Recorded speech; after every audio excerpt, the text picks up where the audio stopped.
this morning, I've entitled it Integrity. And integrity, according to C.S. Lewis, is what you do when nobody is watching. That's what integrity is all about. And so, as the text for our message today on that subject, turn to the Old Testament book of Daniel, chapter 6. Hopefully you've brought your Bibles with you. If not, there's a Bible in front of you. If you really don't want to go through any of that exercise, it's up on the overhead, so you can just read it that way. I've only taken a snippet out of Daniel chapter 6, and this happens to be verses 25 through 28 because it addresses what I want to talk about this morning. But I would really encourage you this afternoon, go back and just read Daniel chapter 6 because it's really a very fascinating story.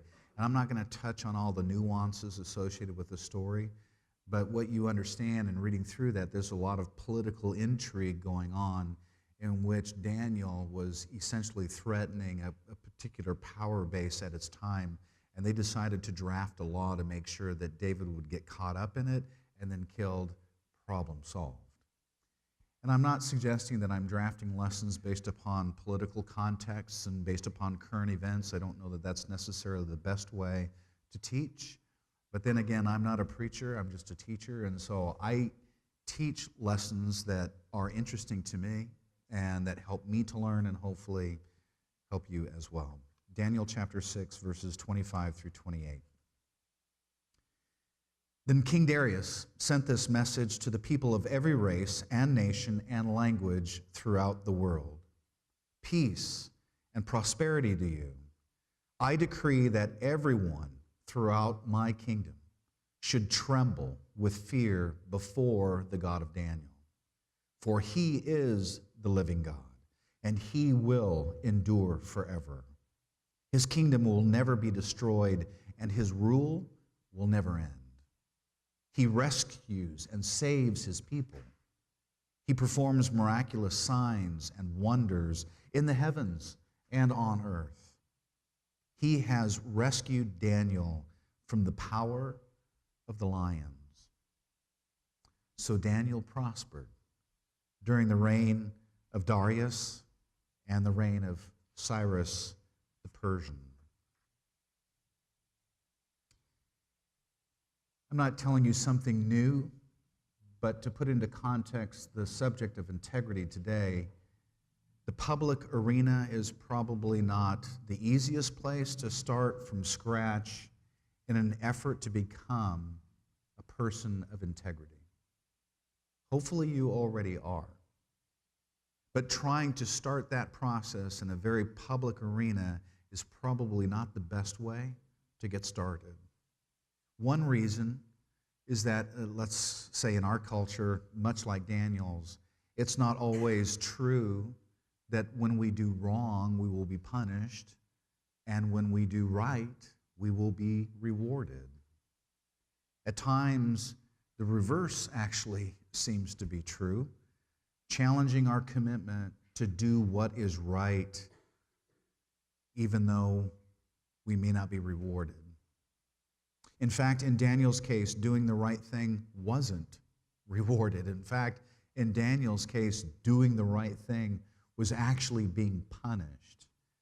He was going to be put into a pit full of lions who had not eaten for days because Daniel had defied a decree that had been enacted into law by Darius, the king at the time.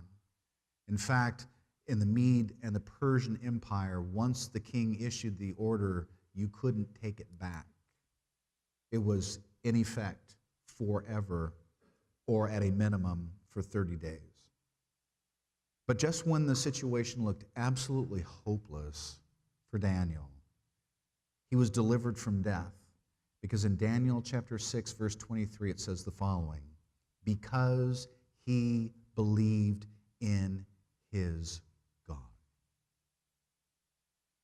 You see, what Daniel was in private, who was a follower of God, was ultimately revealed in the public square. And as we know from the story, this had been quite a night, as Daniel now finds himself in the company of a bunch of hungry lions. He had been thrown into this lion's den, but apparently from reading the scriptures, he must have slept somewhat like a baby. duped by Daniel's enemies to sign a decree that mandated that what appeared to be Daniel's death sentence, Darius the king, as we can read from Daniel chapter 6, has been up all night. He's been pacing back and forth. He is confused and he is concerned because he has the utmost respect, trust, and confidence in this Hebrew lad named Daniel. So at dawn, we see a picture of Darius rushing to the lion's den. He cups his hands around his mouth and shouts, "Daniel, servant of the living God, was your God, whom you serve so faithfully, able to rescue you from the lions?" This is the king of the most powerful nation on the planet at the time, who has lost sleep over the integrity of a man whom he trusted. And he can't sleep at night. He's sick. He's pacing back and forth. And the biggest question on his mind is to rush back to the lion's den and yell and find out, was your God able to deliver you? And the king was amazed to hear Daniel's response.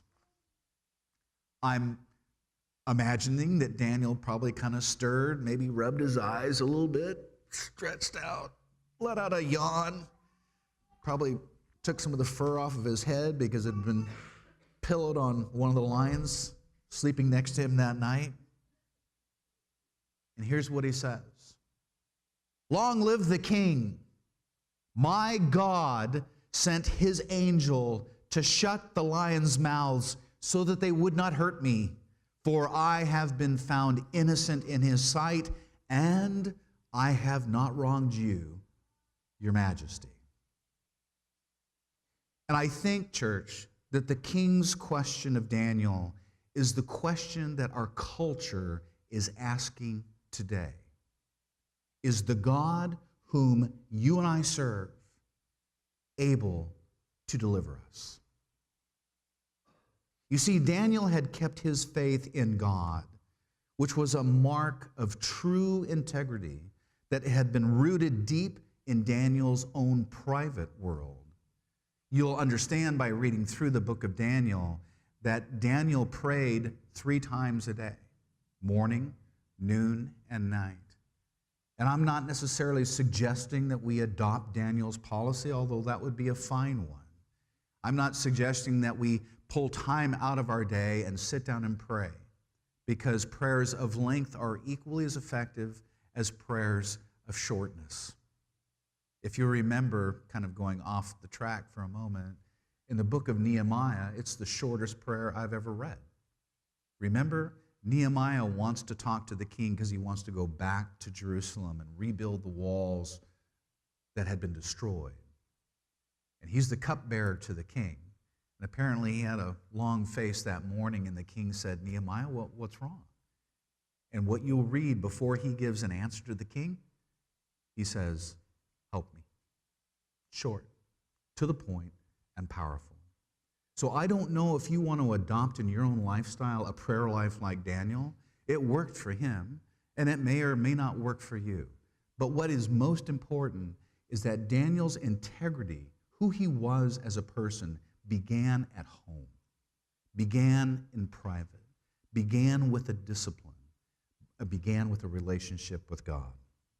And it always follows, I think, that integrity is ultimately going to be revealed in the public world and will be done so for God's glory and for our good.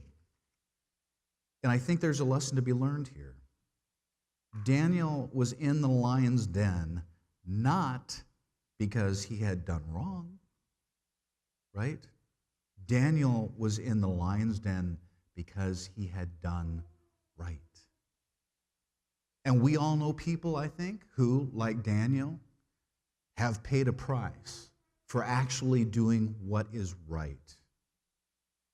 But when all is said and finally done, God, who will never, ever abdicate his throne, will ultimately right all wrongs. And what we see in Daniel's experience is that in the final analysis, his integrity and our own integrity will be revealed in the public square as a testimony to our faith and to our God. Upon being delivered from the lion's den, Daniel's integrity was now on public display. But Daniel didn't take credit for his deliverance, did he? What did he say? He was quick to say, "My God sent his angel to shut the lion's mouth so that they would not hurt me." And I think what's important to see from that statement is that people of integrity don't take personal credit for something they did not do. In response, Darius made this startling decree to the people of every race and nation without and throughout the known world. Let me read it to you again, because it's staggering in its import, coming from a heathen king who has observed a person of integrity, who is saved by his God. This king makes the following proclamation. And we've heard a lot about executive orders, right? Obama leaving, Trump coming in. Here's an executive order. Peace and prosperity to you. I decree that everyone throughout my kingdom should tremble with fear before the God of Daniel. For he is the living God, and he will endure forever. His kingdom will never be destroyed, and his rule will never end. He rescues and saves his people. He performs miraculous signs and wonders in heavens and on earth. He has rescued Daniel from the power of the lions. And I'm suggesting to you, church, that even a lost culture will stop and take notice of a person of integrity when their integrity is revealed in public. And from Daniel's experience in the midst of the lions, we learn that our integrity must be rooted in our private life. It's not just something that happens to you. It's not just something that you can flip the switch. It is something who you are. And if Daniel is an example, then prayer should be our number one priority in being people of integrity. Because in Daniel's own value system, his private time alone with God was his highest priority. And we learn, too, that integrity is reflected in our personal lives. How we respond and how we react in our personal relationships with those that we know us best is directly correlative to the strength of our own private life with the Lord, and can always be reinforced then in our professional lives, in our working lives, because integrity is crucial in today's marketplace. Unfortunately, many professing believers are not influencing their culture because their lives, Monday through Friday, aren't much different from the lives with those they associate. The best place, church, to engage and to transfer our culture and transform its very basis is not the place where we spend Sunday mornings. Being here as a family is wonderful. It is refreshing. It is encouraging. It recharges our batteries. It helps our spirit soar. But we're not going to change our culture by singing Jesus Loves Me on a Sunday morning in church. We are going to change our culture where we spend most of our days, Monday through Friday. Daniel's story also reminds us that integrity will ultimately be revealed in our public life. Everything King Darius knew about God, he learned by observing Daniel's public life of integrity. Think about that. everything that Darius knew about the God that Daniel worshiped was King Darius watching Daniel. And he is so impressed with the God of Daniel that would save him from the lion's den. He issues an executive order that says his entire nation is now going to serve the God of Daniel. But Darius didn't get that message because of something he read. Darius didn't get that message because some prophet had told him. Darius didn't get that message because of some epiphany or dream. He got it by watching one man change his culture. And how did he change it? By protesting? By marching? By writing? By ranting? No. He changed his culture by praying in a public way 3 times a day.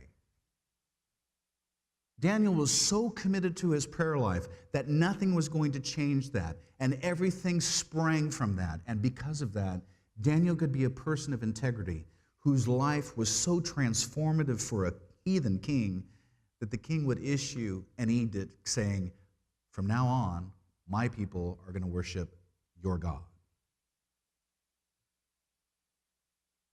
We, church, are being watched. I'm not talking about Big Brother.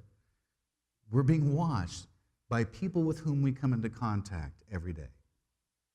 And our world is still asking you and I this question: is your God able to deliver you? They will never know the answer to that question unless we are men and women of integrity. Our culture brings new challenges to our Christian faith with each and every passing day. New assaults on religious liberties, cherished for centuries, are happening with an increasing regularity. And Daniel would be able to relate to that situation because, like many of us, Daniel grew up in a culture built on biblical truth and centered on traditional family values. Remember, Daniel came to Persia not because he wanted to go on an adventure, but because he had been stolen. He had been taken in captivity. He was in a culture that he really didn't want to be in. So one minute, he's coming to church singing "Jesus Loves Me" with a family that surrounds him, and the next, he is inculcated in a culture that has nothing to do with God and nothing to do with traditional values and nothing to do with anything that Daniel ever knew in his life what life was about. Because he found himself in a culture that was hostile to everything that he had ever known. His value system, his truth claims, his compass was challenged repeatedly at every turn of his life. His world was suddenly a world of pluralistic thought. But Daniel had a different spirit about him. He was a man of integrity who not only engaged his culture head on, but was used by God to transform the culture in which he lived. And it seems, church, that with every new court decision, with potentially every new rule or regulation, our 21st century culture tests our Christian values and truth claims, recently challenging them as alternative facts. And those of us who once knew a Judeo-Christian culture have suddenly found ourselves living in a culture that in many ways can be just as hostile to what we believe as what Babylon was to David and his closely held beliefs. Our world has evolved into this massive pluralism with this kind of encroaching paganism that is being now attached to various belief systems. Our nation, our culture is in need of men and women whose integrity is rooted in their private lives, reflected then in their personal lives, reinforced perhaps in their professional lives, and then ultimately revealed in public. Church, may we all rise up and be counted men and women of integrity. You see, Daniel, in the final analysis, left for us a template for how one goes about engaging their culture. And it's really not that complicated. Daniel's template for engaging the culture of his time was, at its core, founded on personal integrity. And if you and I are going to find our way through a culture that has lost its own way, we must do the same. So, church, this week, this afternoon, be a person of integrity. Let it have its genesis in a prayer life rooted in trust and confidence in the God who made us. And once that foundation has been established, then let that life of yours, rooted and founded in prayer, then turn into a mirror to reflect your personal life that, once revealed in public, will answer the question of a culture who desperately wants to know if your God is able. Church, you know He is. Let your life of integrity reflect that to a culture who is unsure. And like the old American Express commercial going back to the 1960s, do you remember that? We're advertising that we should all get an American Express card, and the motto was what? Don't leave home without it. Church, your integrity, don't leave home without it. The writer of Proverbs, chapter 28, verse 6, says, "Better is a poor man who walks in his integrity than a rich man who is crooked in his ways." Be that guy. Be that woman. Be a person of integrity. Personal wealth means nothing in comparison to a person of integrity who can reflect in a culture the answers to the questions that they're seeking. Is your God really able? Can your God really deliver you? Yes, He can, and He can deliver you too. But there would be absolutely no reason for people to follow you unless your life reflects the God that they want to serve. And just like Darius, who didn't know anything about God except for what he saw in Daniel, caused Darius to issue an order that affected all people for all time during that era, in which he made it a national decree that the God of Daniel is now the God that y'all and we all are going to worship, all because of one man praying 3 times a day and not fearful of what a culture might do to him, but ever faithful to the God whom he served.